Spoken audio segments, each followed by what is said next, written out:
The most famous Russian weapon is the AK-47 or the Kalashnikov.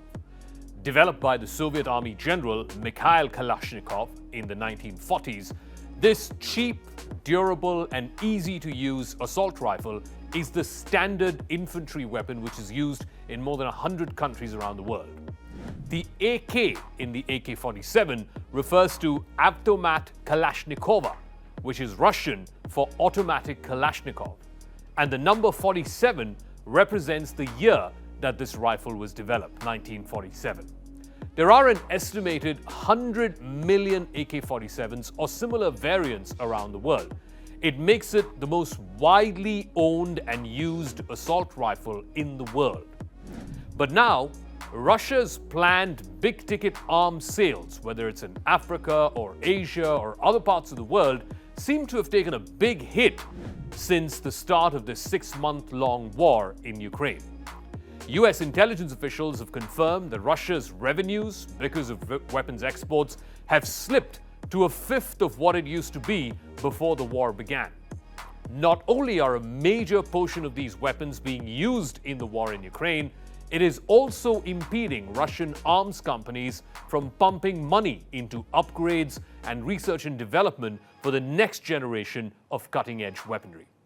The US Department of Defense believes that Russia's severe losses of high-end equipment in Ukraine include hundreds of tanks, helicopters, and even possibly fighter aircraft.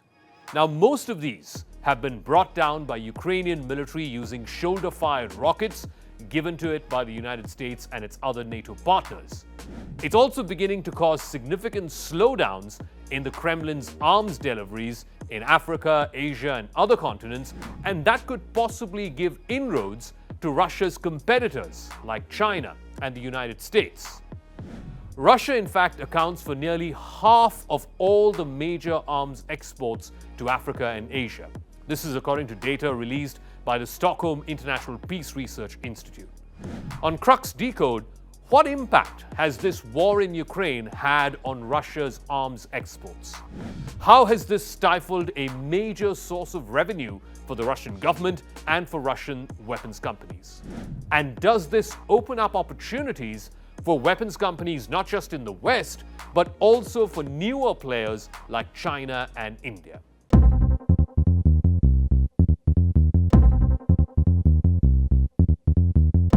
Across Africa, Russia still has military trainers on the ground who are supporting the sales of helicopters as well as other heavy-duty military equipment. And even as the war in Ukraine has roiled the Russian defense industry, Russia remains focused on how to exploit Africa, Asia, and other continents for natural resources, including oil and natural gas in Libya.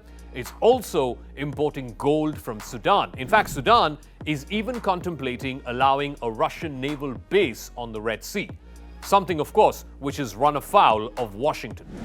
But the war in Ukraine is taking a toll on Russia's defense maintenance capabilities as well. The Kremlin's ability to restock complex parts, whether it is guidance systems, whether it is microchips, or semiconductors which are used in precision-guided ammunition, all of this is ringing alarm bells across large parts of Africa and Asia. In all, Russia accounts for about 1/5 of all global arms sales.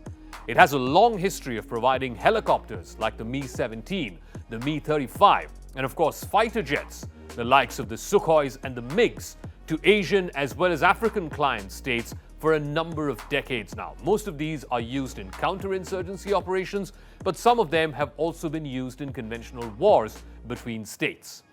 Experts say that officials in these buyer countries, whether it's in Asia or in Africa, are increasingly worried about getting spare parts for these Soviet-era war systems. Arms exports are not just a means of revenue, they're also a tool of foreign policy. They also help drive the domestic Russian arms industry. Russia, in fact, depends on defense exports to keep its production lines going, as well as to support research and development to build new systems. For example, in developing the new Sukhoi 75 Checkmate fighter aircraft, a new generation of fighter aircraft, a possible lower-cost alternative to the American F-35, Russia has been looking for an anchor client. Now, there is talk of Russia potentially looking at the United Arab Emirates or even Algeria or Egypt to drive down the costs before beginning production. While officials have not provided specific details on how Russian sales could be slowed down because of this war, the Pentagon's Deputy Secretary Kathleen Hicks said back in May that Russia would struggle to provide advanced fighter jets, naval platforms, and space capabilities because of Western sanctions and also export restrictions. Now, despite these setbacks, over the past 2 decades, Russia has grown into the world's second largest arms exporter, only after the United States. The Kremlin has devoted a significant amount of resources to state arms and acquisition programs. It has also developed high-end military systems back from the mid-2000s or so, when Vladimir Putin decided that military modernization was going to be one of his top priorities.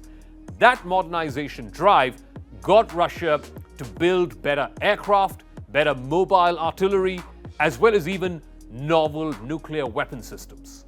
But Russia has to find a way now to balance both the task of replenishing its own forces, and remember, they are in an active 6-month-long war in Ukraine, while at the same time, Russia also needs to be viable as a weapons exporter.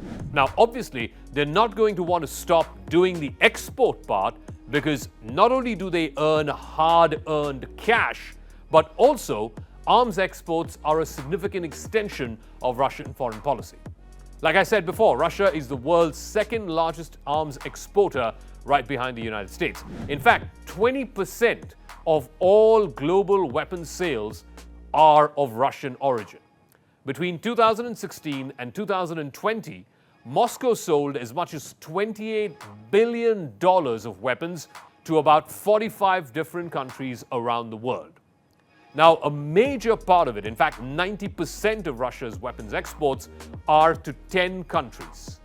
The biggest customer is the state of India, which bought almost a quarter of all of Russia's weapons. About 23% of India's weapons imports come from Russia. That accounts for about $6.5 billion worth of weapons over the last 5 years. In fact, half of India's total arms imports come from Russia. China is the second largest buyer of Russian weapons at a little over $5 billion, again between 2016 and 2020. This is followed by Algeria with a little over $4 billion, Egypt with $3 billion, Vietnam with $1.7 billion. All these statistics, these details have been revealed by the Stockholm International Peace Research Institute.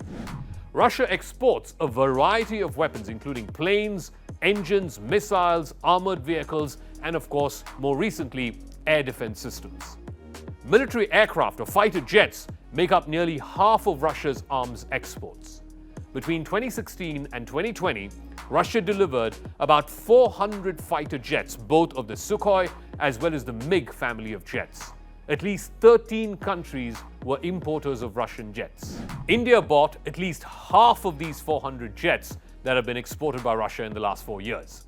India is also one of the only 6 countries in the world which operate nuclear-powered submarines, which it has got on lease from Russia. Now, while a lot of Russia's weapons are upgrades from their Soviet-era arsenal, it is increasingly developing more advanced systems like the S-400 surface-to-air missile defense system, which has been sold, among other countries, to China, India, Syria, and Turkey. In fact, several other countries have also expressed an interest in purchasing this long-range air defense system, which costs about $400 million for every single unit. So much so, when the previous US President Donald Trump was in office, he in fact sanctioned, or at least tried to sanction, every one of those countries, including India and others, which tried to buy these air defense systems, the S-400s, from Russia. But this war brought down the value of Russian weapons exports down to about a fifth of what it used to be before this war began. And it's not just about the active armaments that it's not able to sell to other countries and thereby have a reduced foreign policy imprint, whether it's in Africa or in Asia, but more importantly, Russia's dependence as a supply chain powerhouse and also as a maintenance powerhouse that has taken a big beating because of what we've seen in the last 6 months of this war.